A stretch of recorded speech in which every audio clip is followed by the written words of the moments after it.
Well, first week of scrimmage, how do you think it's gone so far? You know, we've had some really good moments, and we've had some moments that we need to improve on. Probably not unlike 280 other Division I schools. So I think our kids are giving an unbelievable effort.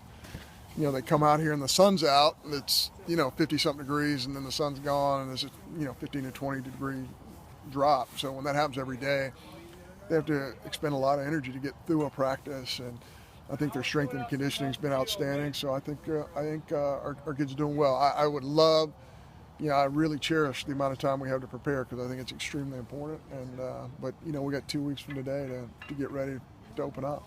Has there been one guy at the plate at the mound that's kind of really stood out to you in this first week? No, I think there's been several guys. Dakota Hudson's had his moments to where he's been really, really good. Daniel Brown was really, really good today. Austin Sexton's been really good. Reed Humphreys in relief today was phenomenal. So we've had some really good pitching performances. We've had some good defensive performances. Nate Lowe at first base has done a really good job offensively. He's gotten some big hits so far, but it's so early. The evaluation process is difficult when you're talking about 12 at-bats. So hopefully we'll get more and more information and find out more about our club. Talk about defensive performances. How do you think Gavin Collins has transitioned to third base?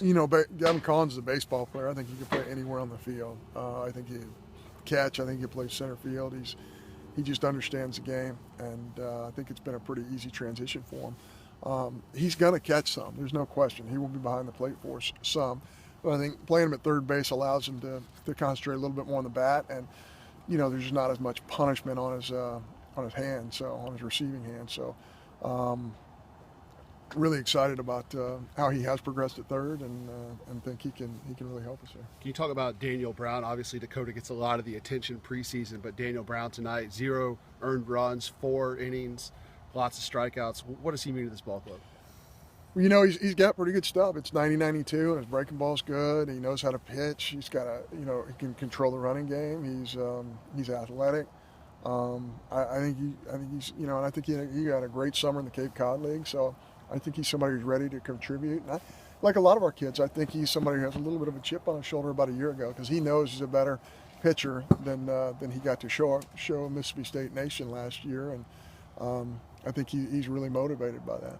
Gavin Collins with the over-the-shoulder catch there in foul territory. Are you surprised with how well he's made that transition to third base? Not surprised at all, just because of his athleticism, and we try and force our kids to make that play every single day, and I think he's somebody that is very capable of making a ton of plays. There's going to be a learning curve of playing third base in the Southeastern Conference, but I think he is somebody who can certainly make that adjustment. He mentioned that he wants to do whatever it takes for his team to win because he knew that Marrero and Kruger coming in, there were some talented guys coming in at the catcher position.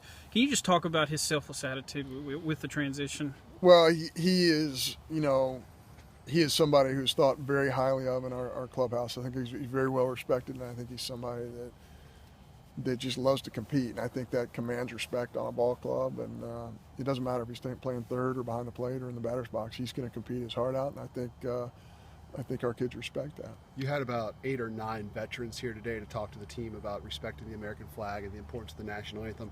From a personal standpoint, John Cohen, the person, not necessarily the coach, what was your biggest takeaway from that?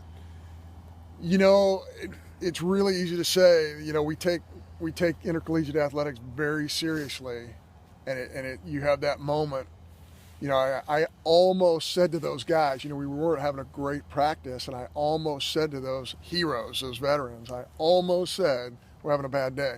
And then I suddenly realized before I said that, those guys actually know what a bad day means. And I'm not sure that our kids do. I'm not sure that I know what a bad day is. Those guys, know what a bad day is, and it really helps us put everything in perspective to have them out here. These are heroes. These are American heroes who protect and have protected all of our freedoms, and I think that they deserve respect. And I think our kids did a great job today of understanding what it's about to stand there for the anthem and give respect to our country and give respect to those men who have come before them to provide the freedoms that they have. You mentioned Reed Humphreys pitching. I think he's pitched twice this spring. How do you think he's done so far? Really good. He can create a lot of spin on his breaking ball, and ball comes out of his hand well. You know, we've been waiting for 3 years out after his Tommy John for the ball to come out of his hand like this. We knew he was very capable of it. And I think he competes at a different level when he's on the mound. I think it's something he wants to do, and I think it's something that he can really help our ball club with, certainly on the mound.